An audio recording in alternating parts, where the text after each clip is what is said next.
All right. Good evening, everybody. According to my watch, it is now 7 o'clock Central on the dot. So we will go ahead and get started.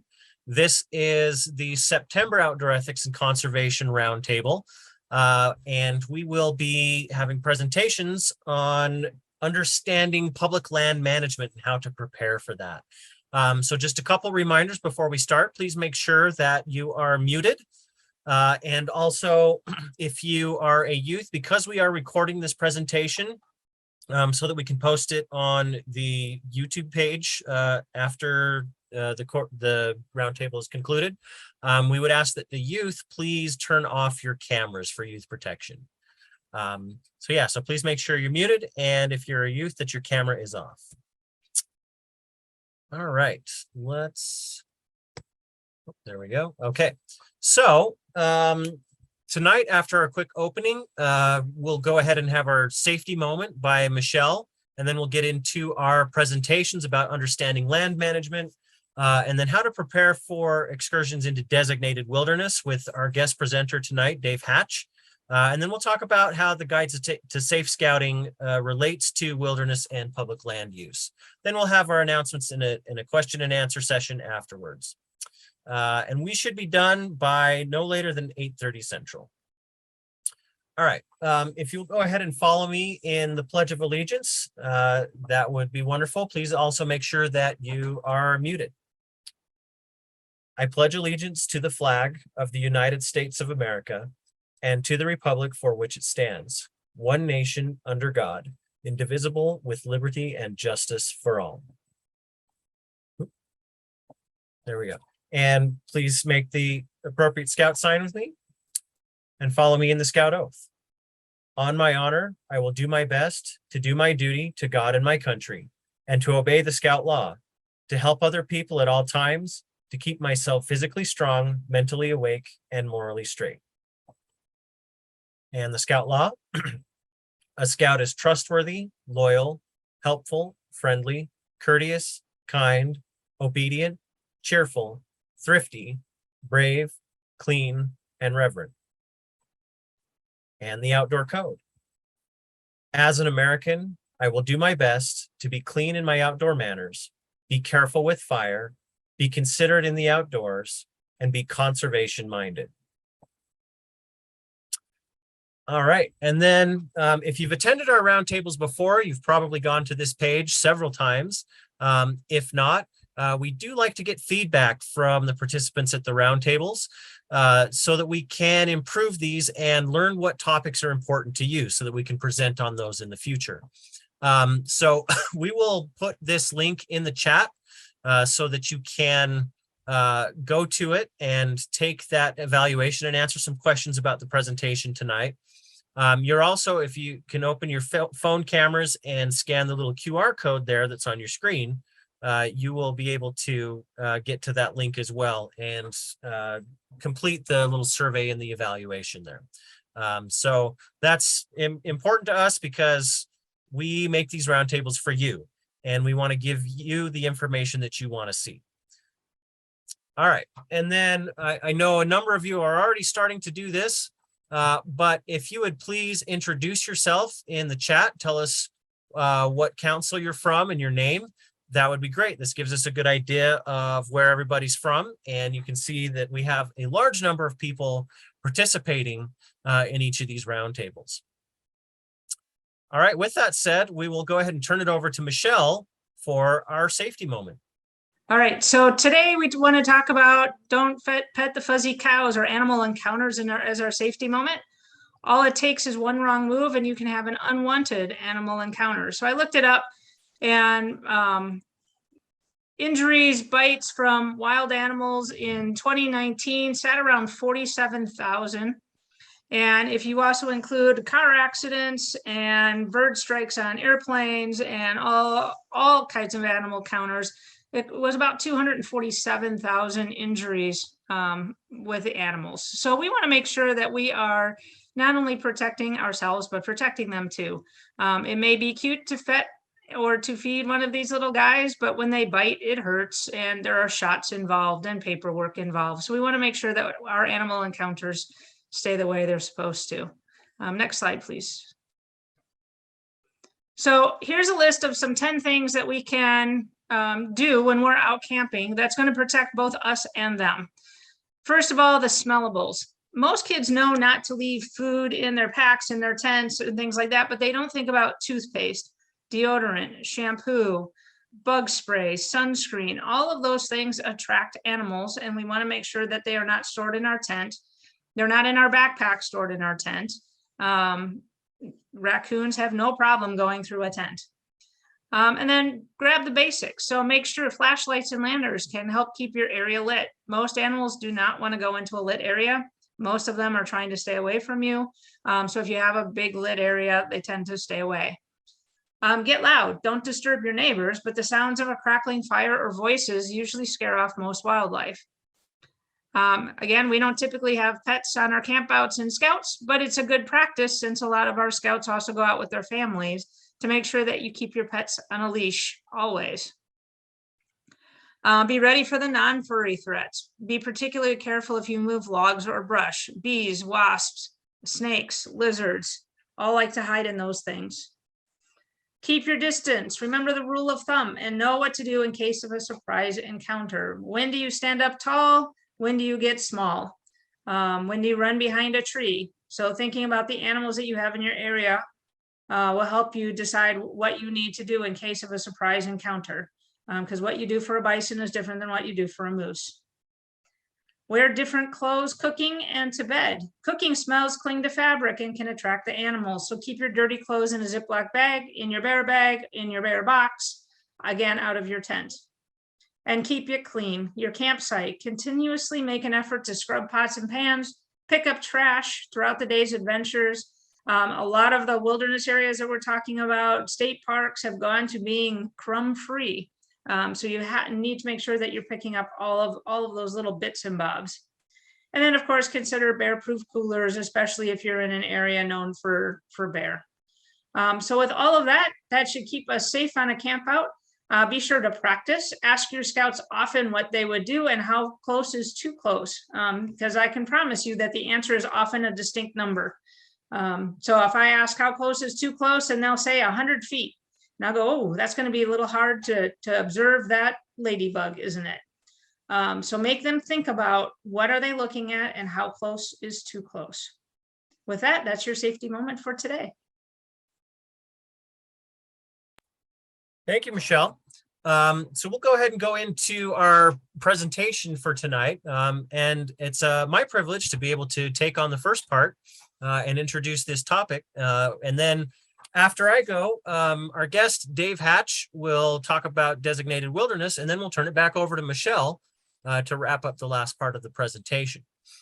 So tonight, what we wanted to do was talk a little bit about some of the things that we need to prepare for when we recreate on public lands. A lot of us are used to what we need to prepare for on BSA lands, and some of us may be prepared better for public lands than others because of where we live. In some states, it's harder to access public lands than it is in others. And in some states, it's very, very easy. And perhaps the majority of our recreation and the majority of our scout outings occur on public lands. But you may have noticed that there are many, many different types of public lands. And so we're going to try and unravel some of that mystery. Now, the reason we're going over this topic is because we want to really relate it to that first principle of leave no trace, plan ahead and prepare. Because the lands that we recreate on are not all the same, and they're not all managed the same. It's not the same agency that manages many different lands. And so depending on its designation or its status or its location or its ecosystem or whatnot, we would prepare differently for that. We also want to know where to find that information to prepare appropriately for whatever land we're trying to visit. So the first thing that we want to figure out when we're preparing for an outing, if we're going to public lands, is who is it that manages the land? Is it a federal agency or a state agency? Is it a local group, perhaps a county or a city that manages it? Or sometimes it may be a private group that manages the land. Now, depending on what the answer is to that question of who manages the land, that can give us direction on where we want to look on the internet, or who we might want to call or whatnot, to get more information on the specifics about that particular place, where we should and how we should prepare. Now, the reason we would want, or some of the reasons that we would want to talk to these agencies are first, the first thing that's listed there, group size restrictions. Groups are built into our program in scouting. We have troops, we have packs, we have crews, we have ships, and the patrol method doesn't work without some type of a group. Well, if we're planning an outing to a designated wilderness that has a group size limit, and we have 35 kids that want to come on this outing, that may pose some problems. And so we need to figure out creative solutions to that, or perhaps plan different outings based on the group size limits that we may encounter for certain areas. And we will talk more detail about specific areas that tend to have group sizes later. We'd also want to figure out different fire restrictions.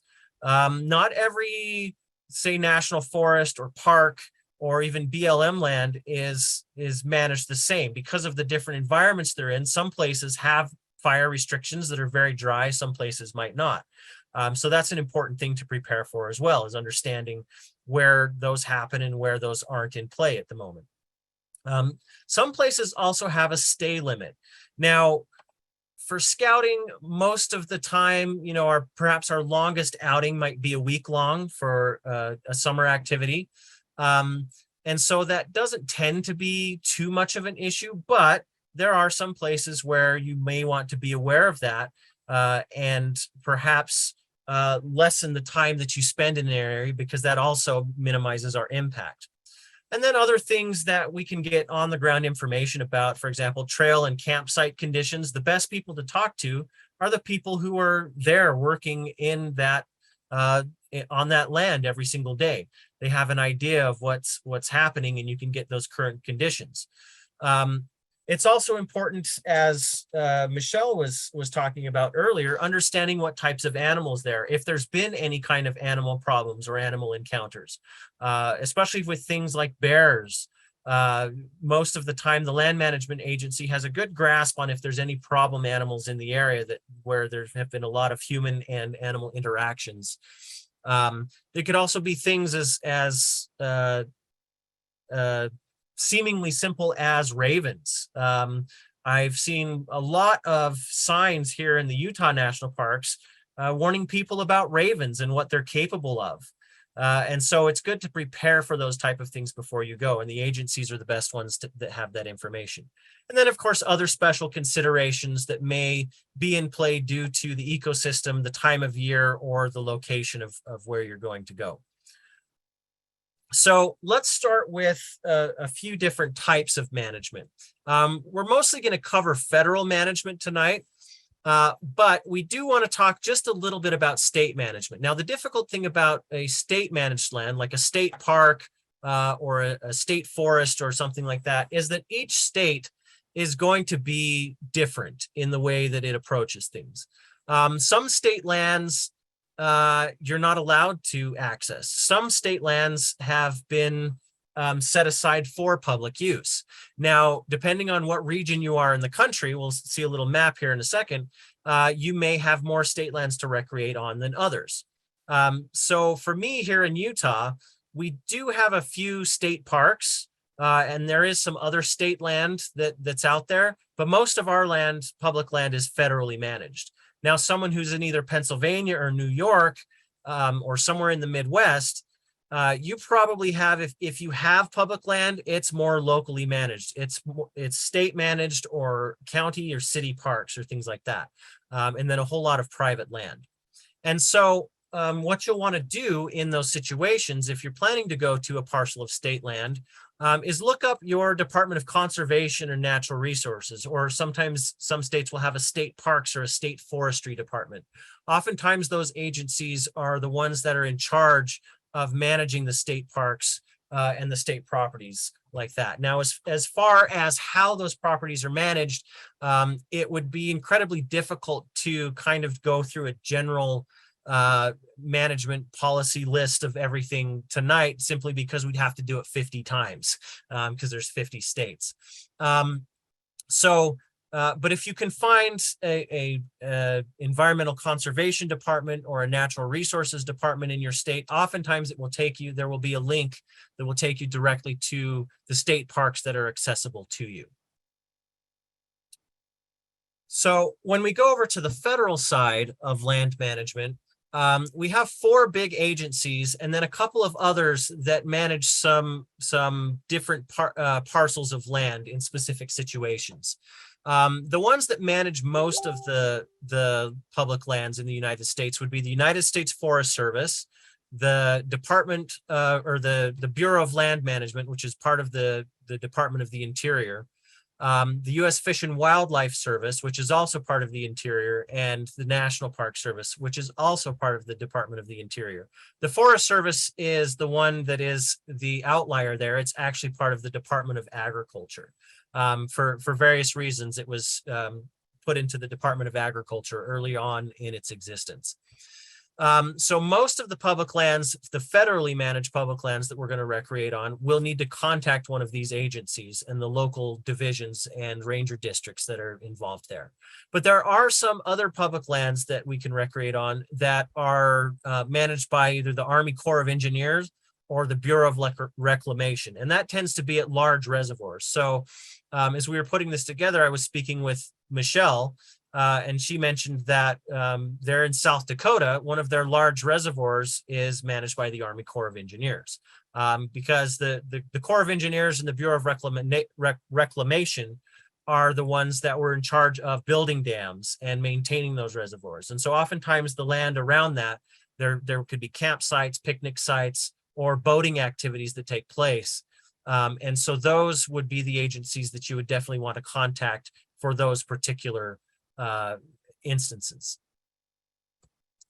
So if we look at this map of federal land management, and this is why I mentioned earlier, depending on where you live in the country, federal land management might be more of an important consideration than others. So if I lived in Indiana, there's one national forest in Indiana, and if I'm going to go camping there, I definitely want to contact the U.S. Forest Service. But other than that, I've probably got state parks. I know there's a few small National Park Service units there.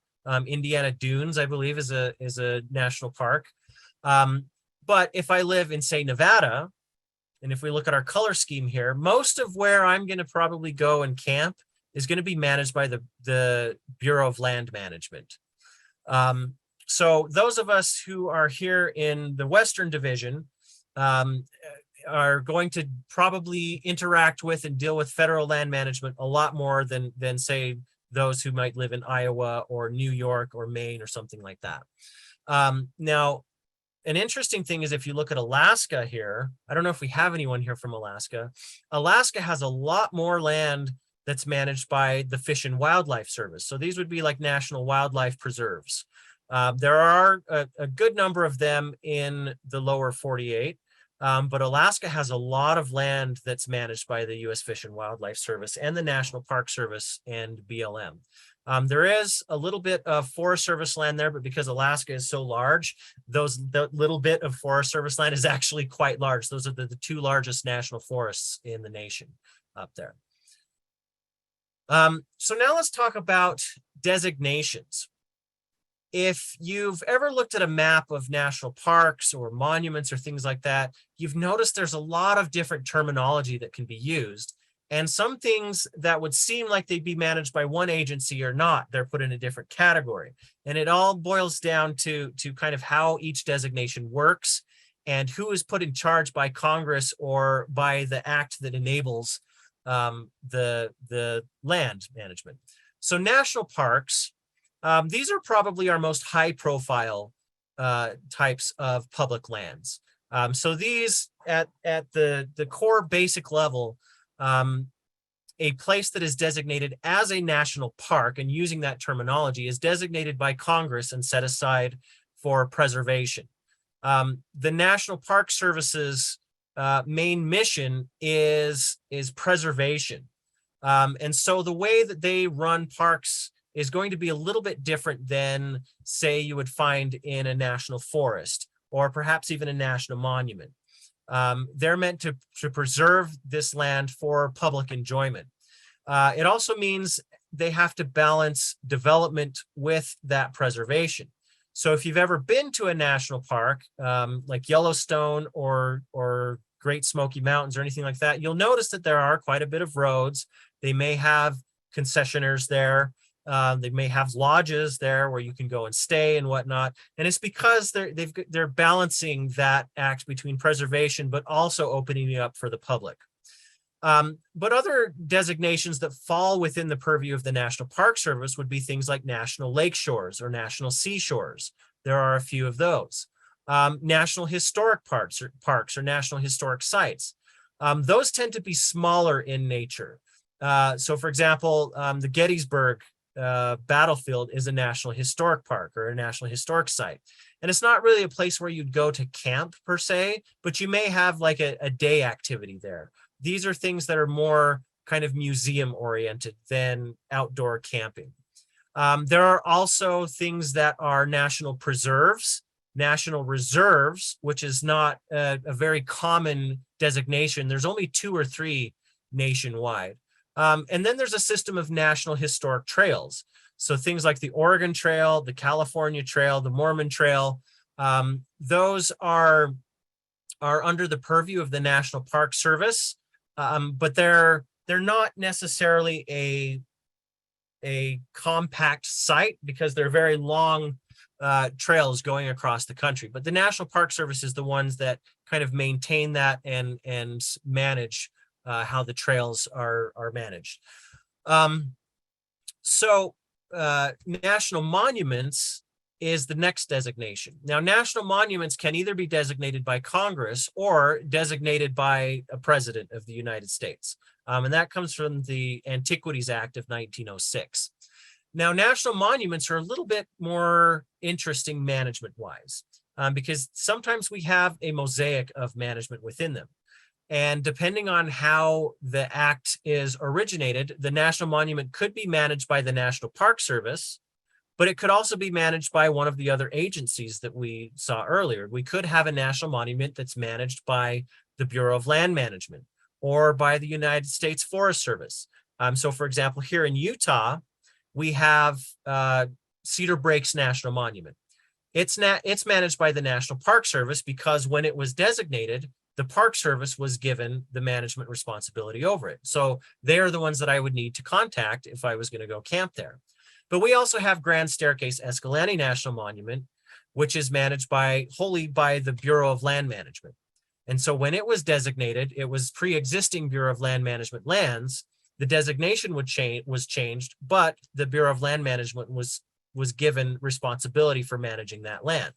And so we can't assume that all monuments are going to be managed by the Park Service. This is where we have to do a little bit of research before we go to the area where we want to recreate, to understand what those designations mean and who is managing it. They're also probably going to be managed a little bit different than, say, a national park. A lot of monuments are not going to have the same level of development that a national park would have. Continuing down the list there, national forests and grasslands, the National Forest Service, just like the Bureau of Land Management, is tasked with multiple use recreation, meaning that kind of like the Park Service, they have to balance development and recreation, but they also have to consider many different user groups. So we would have to consider people who want to hike, people who want to mountain bike, people who have grazing allotments and want to graze cattle, timber sales, people who would want to have a mining claim, people who want to ride motorized recreation. They have to balance all of these kind of things. And so the task is very, very large, and the management style would be very different in a forest and a Bureau of Land Management area. national recreation areas are kind of similar to national monuments. It's a special designation that an area can get, and one of the agencies will be tasked with managing that area. So there are some national recreation areas like Glen Canyon, Lake Powell, that are managed by the National Park Service. There are some recreation areas, for example, the Sawtooth National Recreation Area in Idaho is managed by the National Forest Service, and others may be managed by the Bureau of Land Management. A further designation down is a National Wild and Scenic River. And this is specific to a river corridor that is considered to be pristine. And its management could vary as well by the area. And then finally, we have designated wilderness. Now, designated wilderness is actually the most restrictive kind of designation we can give to a piece of land, because it doesn't allow for any kind of motorized or mechanized equipment or any development of any kind. So that being said, let's take a look at this map right here. So we're going to use a couple examples from Idaho. Even though I live in Utah, Idaho is my home state, and so my heart is up there. We have Craters of the Moon National Monument and Preserve in Idaho. And within that preserve, we have several different areas that are managed differently. We have a designated wilderness within the national monument. And so the original national monument, the part that you see in black and blue right there, that is managed by the National Park Service. The wilderness within that, which has more management restrictions on it, is also managed by the National Park Service. So if I was going to an outing in this area, I would need to first figure out who is kind of the overall coordinator, which in this case would be the National Park Service. And you can find that out by just kind of doing a Google search. A basic Google search will generally take you to the overall manager of the area. But if I was going to go to that, I would then find there would be some information about the designated wilderness within that. And within that area, I would probably find a group size limit and other such restrictions on that. Within just the general national monument area, that's where I'm going to find the development, the roads, the restrooms, the visitor centers, things like that. Now, not only does this particular national monument have a wilderness area and a National Park Service developed area, but it has a preserve attached to it. And so in this case, the National Park Service and the Bureau of Land Management actually share management responsibilities. The National Park Service manages all of the lava flows area, but there's a lot of kind of sagebrush areas out in the middle of nowhere that are managed by the Bureau of Land Management. And a preserve is different from a park in that some activities would be allowed there that might not be allowed in a wilderness area or in a national park. So for example, hunting. Hunting is allowed in many preserves. And that's the case in Craters of the Moon as well. You wouldn't be allowed in the National Park Service developed area, but it would be allowed in the BLM managed area. There would also be some perhaps motorized recreation that may be allowed in that area. So it's good to be aware of what areas you're crossing into and who is managing those and how that management style changes based on where you're going. Where do we go? Another good example of this would be national recreation areas. So this is a recreation area, again in Idaho, the Sawtooth National Recreation Area, that's managed by the National Forest Service. But it also happens to have several designated wildernesses within that. So out in the general national recreation area, at-large camping is great. There's also many developed campgrounds that you could plan to have an outing on there. But if we're going to cross into one of those designated wilderness areas, we're going to need to plan a little bit differently, because the way fire is managed is managed differently. The way camping is managed is different in those areas as well. And so just because an area has one designation overall doesn't mean there might not be something else within that. And so doing our research at the websites for these areas is very, very crucial to know if our route is going to cross into an area or if our campsite is going to be in one of these other specifically managed areas.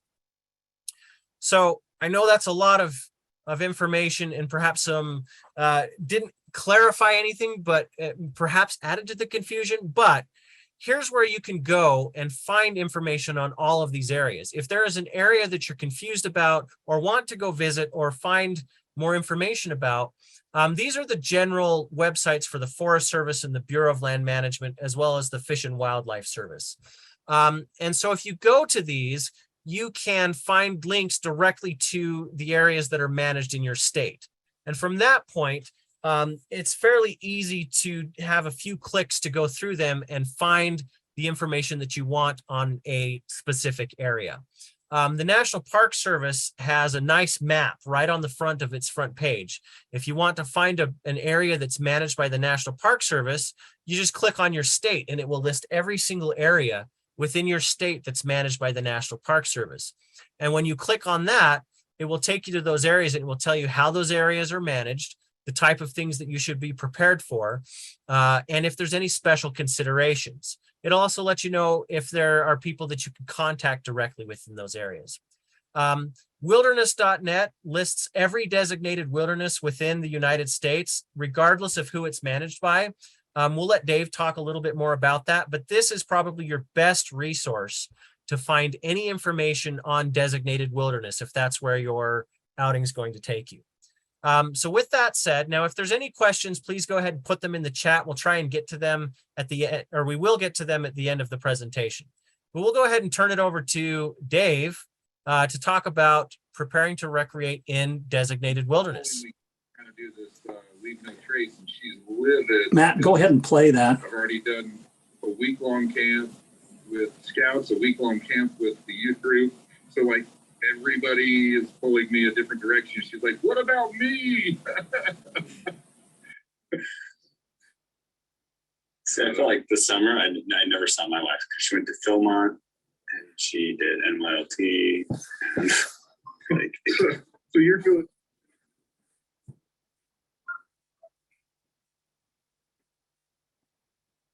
Hi, my name is David Hatch. I'm talking to you today via recording because I'm on my way to Wood Badge. Let me tell you a little bit about myself. I'm a retired forest landscape architect where my job consisted of planning, designing, and implementing management for the forest I worked on. I look forward to talking to you tonight about designated wilderness and what we can do in scouting to help preserve its character. Wilderness with the big W can be a great place to take scouts to expand their knowledge about the outdoors. Next slide, please. Hi.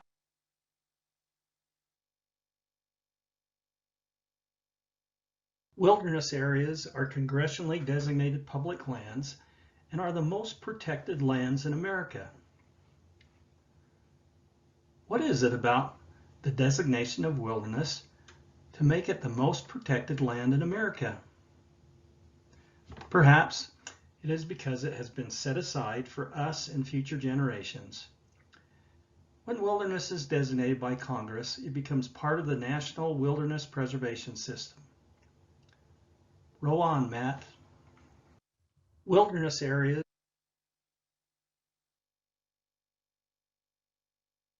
as these lands are included into the National Wilderness Preservation System, they're withdrawn from the standard multiple use management. With some exceptions, prohibitions include closure to motorized and mechanized vehicles, timber harvest, new grazing, and mining activity, or any other kind of development. Move on, Matt.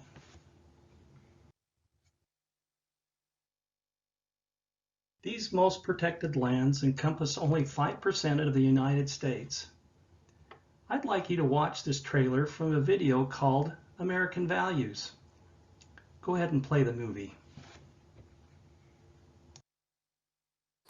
I think most Americans feel the wilderness as part of their heritage, and we feel a national yearning to get back to those wild places and find ourselves again. Being in the wilderness makes me feel more alive. I can come back to being one person. In the wilderness, you can just listen to the river and you hear yourself. You don't have to even communicate. You can hear your own self echo inside.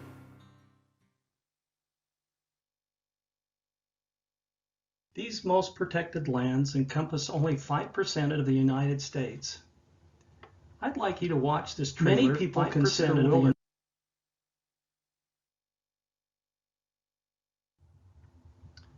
Many people consider wilderness a sanctuary because they know that the land is being managed for outsteading opportunities for solitude. As a sanctuary, being aware of the values and the character of the wilderness will help in your reverence as you enter these public lands. You and your group's reverence is an expectation that is entirely because of who you represent as members of the Boy Scouts of America. It was once said that if something is not understood, it is not valued. If it is not valued, it is not loved. If it is not loved, it is not protected. And if it is not protected, it is lost. What can you do to prepare yourself and your group to be reverent and preserve wilderness character? Let's take a few minutes to discuss this question. Matt?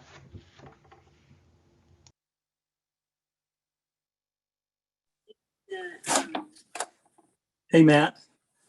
Yes. So I guess we just need to follow up on the question. Okay. Yeah, so we'll follow up on that question in the Q&A session. Is that okay, Dave, or do you want to? Oh, that'll work. Yep. Okay. If you find you are lacking in wilderness awareness, you can go to Wilderness Connect at wilderness.net. Here you can find out more about the National Wilderness Preservation System. Click.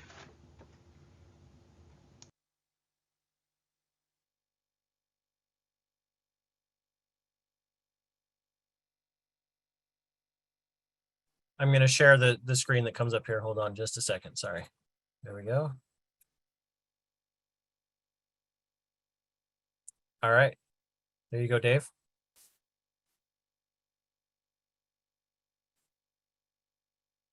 You're muted, Dave, by the way. I know. Go ahead and play what I have on there. It takes us through the steps. Or have you got us into Wilderness Connect? You got to unmute.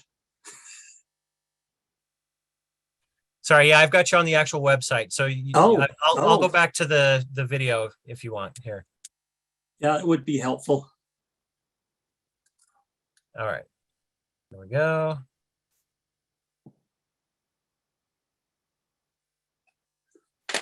Okay.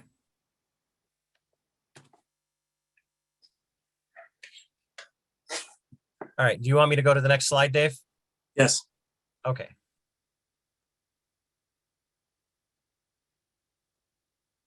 You can visit wilderness. Click. Go to the next slide. And find wilderness areas by name, state, or use the interactive map.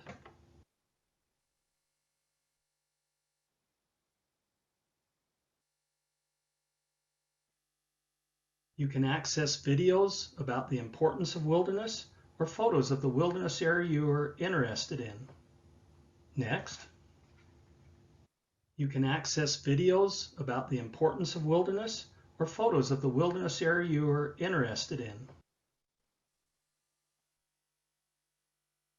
Don't be afraid to click on the practitioner's icon. Even though this portion of Wilderness Connect is mainly for agency representatives, this page can provide great helps for those that want to become more aware of wilderness and its management. I like to click on Education in the ribbon at the top of the page. Under the Education tab, you can find and try out a bunch of resources for teaching the youth. I encourage you to explore Wilderness Connect. Click. Don't be afraid to click. As scouts are considerate of others, they also need to be aware of how large a group can be to hike and camp together on lands that are part of the National Wilderness Preservation System. Group size can vary from one designated wilderness to another, so planning is a big part of preparing for your next wilderness adventure. What do you do if you find out that your group size is too large to hike or to camp in the wilderness area you've chosen? Take a few minutes to discuss this.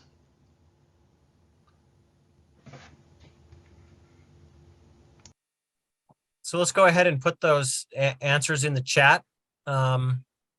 If anything interesting comes up in that chat, Dave, you can go ahead and latch onto that and Okay. answer some of that.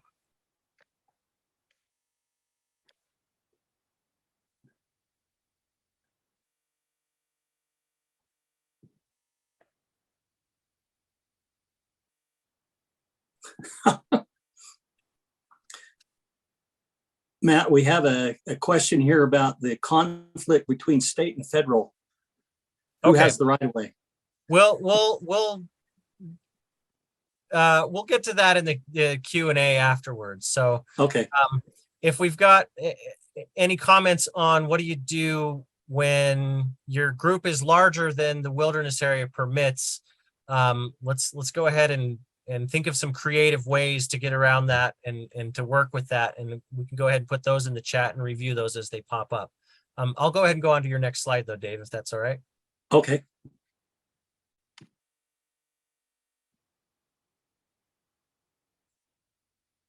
There are great helps in Wilderness Connect to help you plan your wilderness adventure.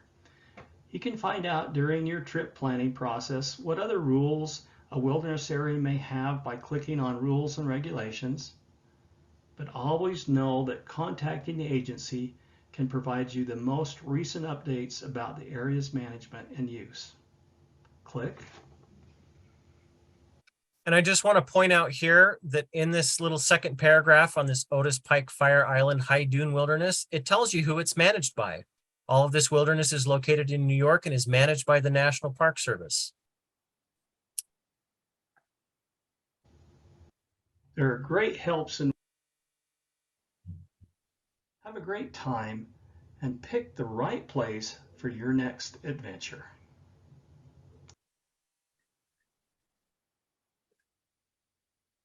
Have a great time. Dave, is there anything else you would like to add to your presentation since you were able to make it tonight? Oh, well, we're kind of making it, but anyways, because I've got another meeting going on at the same time and trying to watch them, but anyways, it's okay. I think it's really key when we look at wilderness, we really, probably the two key areas that scouts struggle the most with is group size and being considerate of others. Our program encourages loud, active things at night around the campfire or whatever we have as a campfire. And we need to be aware that when we're in these areas that we need to be considerate of those around us. I know people who changed how they used the wilderness because they were aware that a scout group was near them. They would move as far away as they can. But when you're in a lot of these wilderness areas, they're panoramic and stuff like that. And so noise travels a long ways. And so we need to be aware of that. And then the group size, of course, the area that that national park, the wilderness that was in New York that I looked at, I had to go to recreation.gov to find out how big of a group I could take. And I put in 20 and it came back to me and said only 6 were allowed.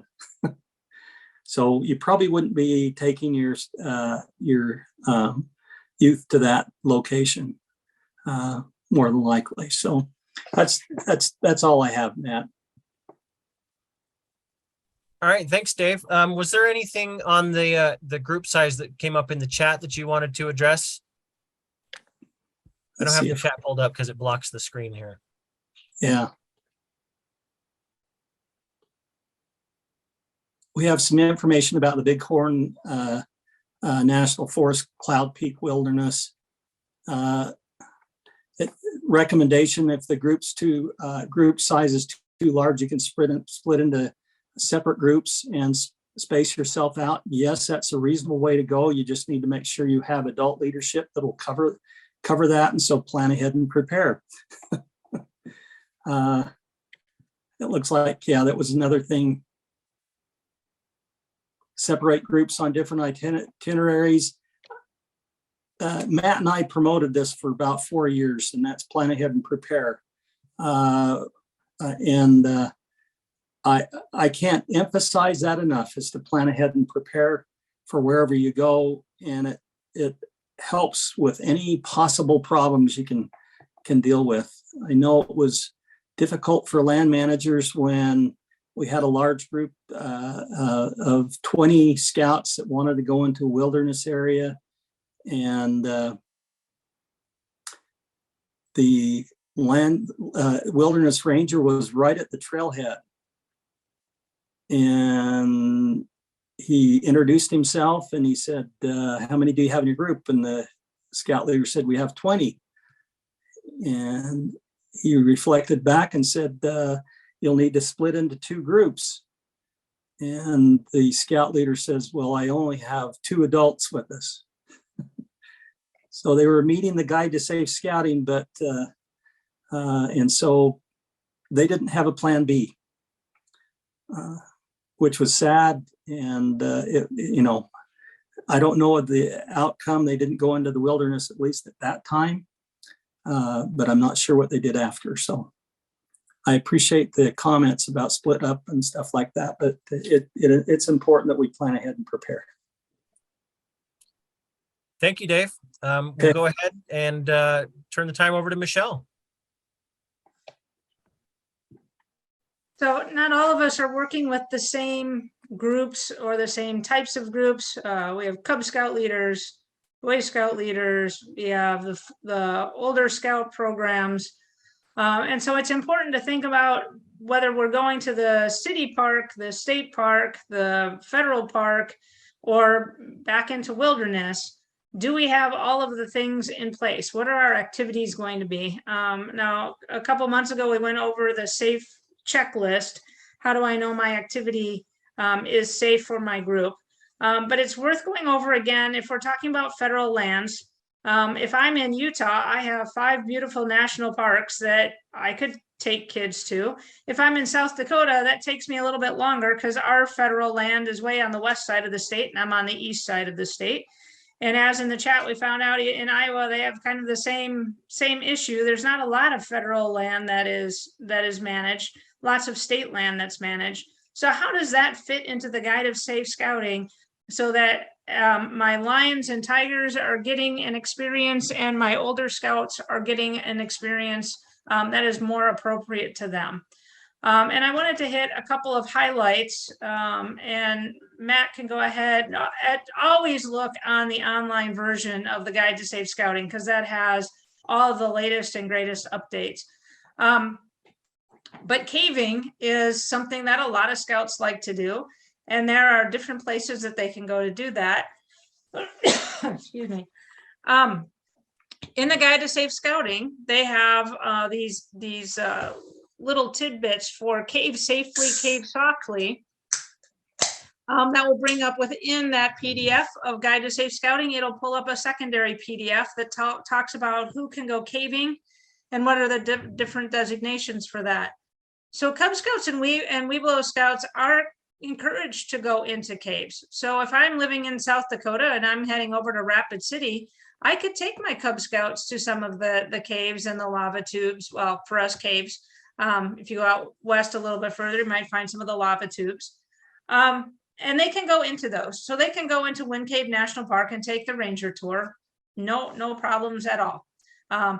Now, I would check with my parents first and stuff because it gets dark down there and stuff. So make sure that you don't have a little scout that's afraid of the dark or anything like that. But for the most part, they can go down. Scouts BSA age youth can enter the easy wild caves. So we're not going splunking yet, but they can go into some of the non-technical, non-vertical caves. So, and then the older scouts, BSAs, Sea Scouts, Venturers, they can be ready to explore. They can do some of the splunking. So you can see a general progression in skill between my Cub Scouts to Webelow Scouts to Scouts BSA to older scouts. And if they have a fascination, if your group has a fascination with caves and you have access to caves, there are ways to introduce that to make caving safe and fun and also give them some experiences with that. I know out here now at Wind Cave, we have to be a little bit careful. Again, it takes planning and preparing. You can't go from one cave to another cave because of the diseases with the bats. So if your entire trek is to go, I'm going to go caving here, and then we're going to go check out this cave and then go out and check out another cave within that 3 or 4 day span, you have to bring a whole lot of shoes and stuff with you because each cave has to have a different pair of shoes. Pair of shoe A may not go into cave B because of that, because of the bats. So make sure, again, you're planning and preparing. But again, you all the way from your Cub Scouts all to the way to your older Scouts BSA, go ahead and plan that trek. Just load up that cave safely, cave softly to do that one. Next one. Canyoneering Utah. My son lives in Utah. He loves to take us to the 5 national parks.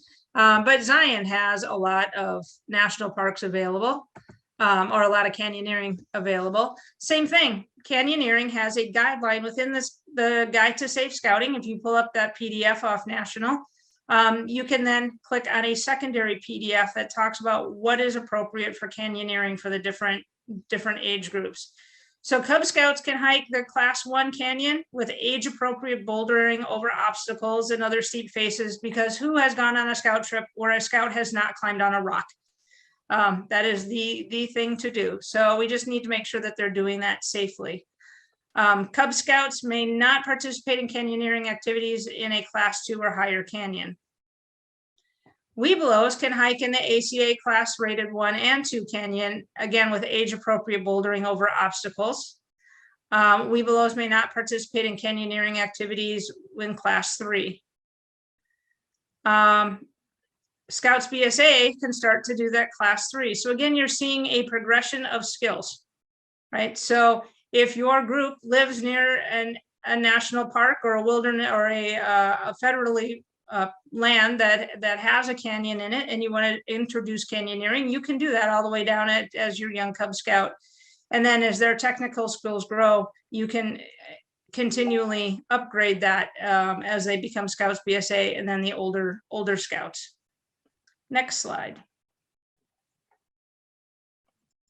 And bicycling and mountain biking. An example here might be at the Great Smoky Mountain National Park and the National Forest. A day trip for biking can be handled at all levels of scouting, but as a scout leader, know what your skill level is of your scouts. I would not try to take a 5-year-old or 6-year-old scouting up a steep hill and then back down. They just don't necessarily have the skills for that. Mountain biking as a day trip can be done as a wolf or older. Again, be careful where you're going.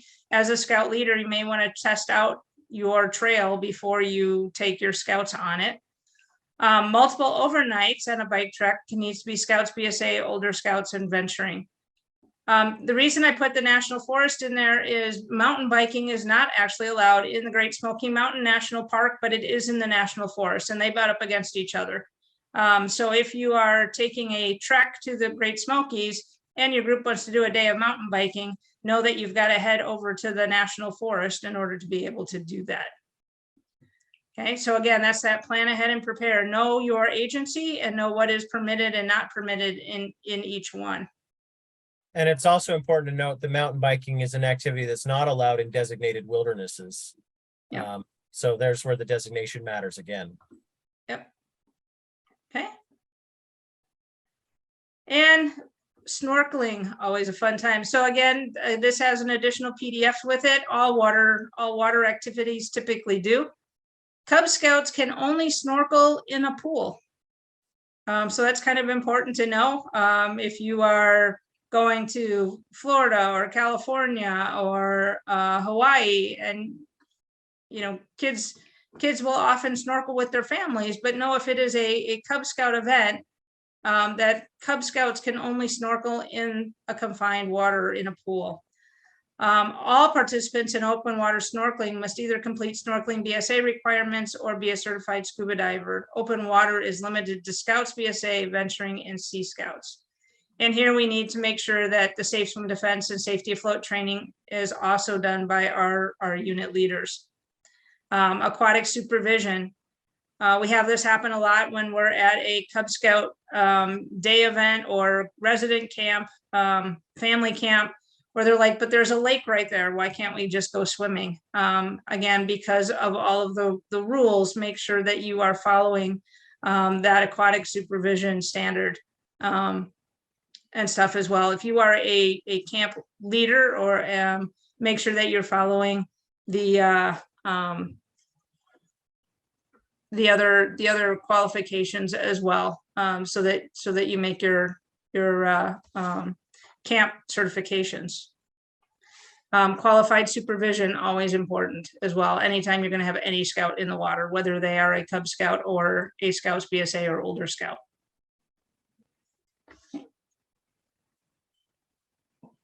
So any questions about how to use the Guide to Safe Scouting to decide whether your national park trip, your national forest trek, or your wilderness trek?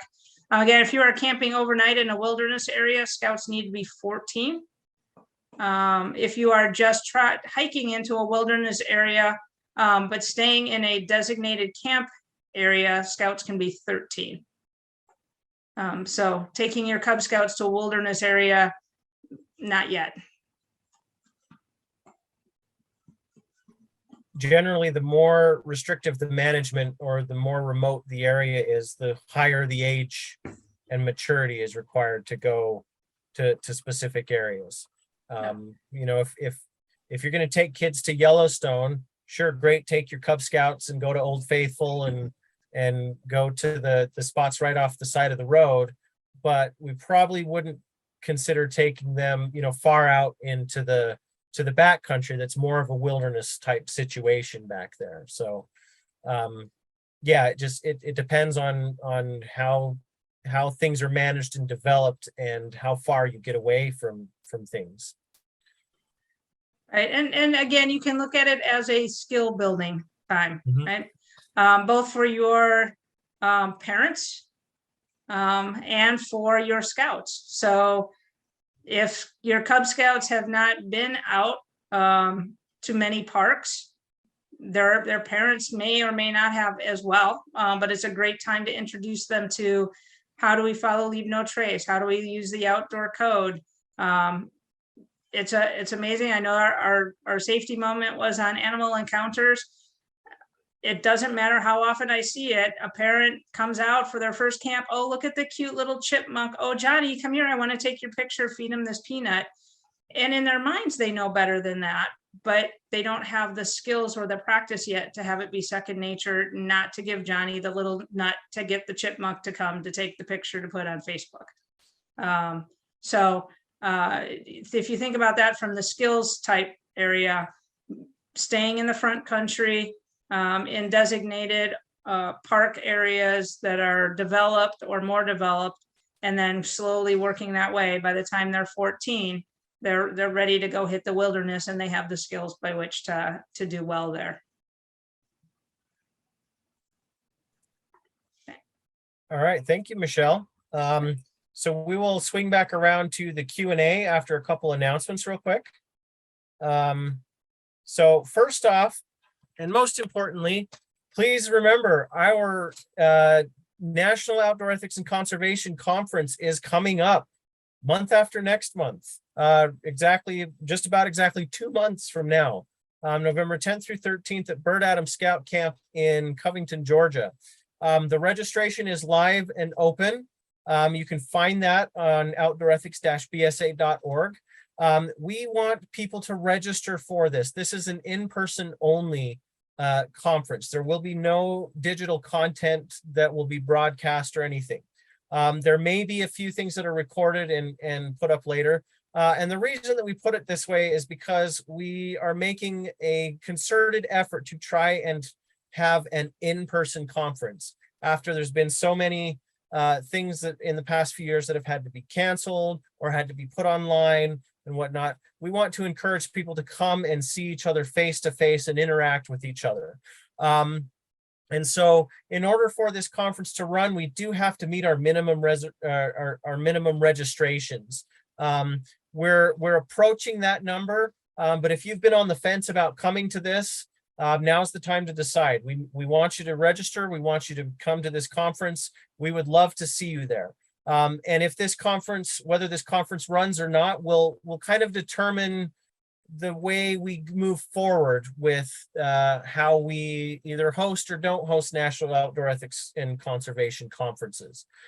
So please, if you've thought about it, please register for it. Please come. We would love to have you there. It's going to be a great time. We have wonderful presentations lined up on a variety of different topics.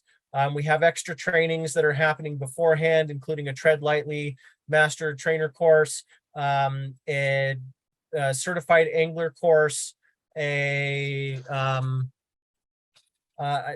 one other course, but I can't remember it off the top of my head. But that information is present at outdoorethics-bsa.org. We also still have the Dan Howells Memorial Fund out there. So if you want, this is provided or was set up in memory of Dan Howells, who was a great scouter dedicated to leave no trace in scouting. And so this is set up to help people attend master educator courses, BSA master educator courses that would not otherwise be able to do so. And so these donations can be made at lnt.org. It's in the donation section where there's the little menu. It says give. It's one of the options under that. You can also apply for the scholarship via outdoorethics-bsa.org. With that said, here's our little bit of reflection for today. So September is also National Wilderness Month because the Wilderness Act was passed in September of 1964. But this is a quote from Wallace Stegner from his wilderness letter that he wrote in support of creating designated wilderness in the 1960s. He said, "We simply need that wild country available to us, even if we never do more than drive to its edge and look in, for it can be a means of reassuring ourselves of our sanity as creatures, a part of the geography of hope." And I understand this. For me personally, this has a great deal of meaning, because even though there are places, let's say in Alaska, that I will never set foot in and never see, it gives me a great deal of comfort and hope to know that those places are there, that they're preserved, that nature in its wild purity is continuing in those type of places. There are many places, wilderness places and wild places, that I do get to visit. It gives me the reason why we do what we do in scouting and in outdoor ethics and in conservation. Because, the places that we love, we are here to help preserve them and to help take care of them and keep them beautiful, and so that people can go and have those spiritually meaningful experiences. So with that said, let's go ahead and go into, first off, here's our link again for the evaluation for this roundtable.